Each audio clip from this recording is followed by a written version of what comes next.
Hello বন্ধুরা, আমি বললাম যে আজকে ফুলকপি তরকারি হবে। তো কেমন করে রান্নাটা করছি দেখো। অনেকদিন পর করছি তো জানি না কেমন হচ্ছে।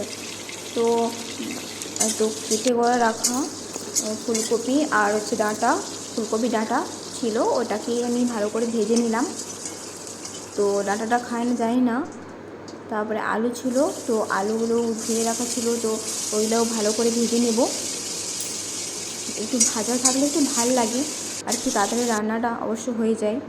তো পরিমাণ মতন তেল ঢেলে নিলাম, তো কেটে রাখা পেঁয়াজগুলো দিয়ে দিলাম, ভালো করে ভেজে নিব।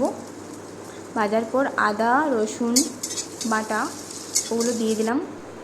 তো এখন ধনা গুঁড়ো, জিরে গুঁড়ো আর হলুদ গুঁড়ো দিয়ে করে ভালো করে কষিয়ে নিব।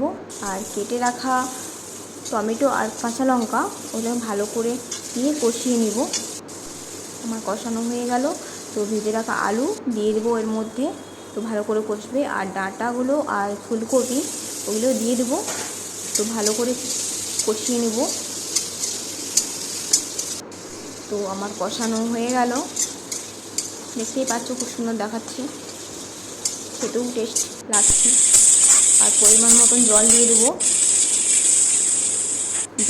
যাতে ফুলকপি ডাঁটাগুলো খুব ভালো করে সিদ্ধ হয়ে যায়। ভাজা আছে অবশ্য তাও। আর কালকের মাছ ভাজাগুলো ছিল, কিছুটা রেখেছিলাম, তো এই ফুলকপির সাথে মিশিয়ে দেব, তো বেশ ভালো লাগে।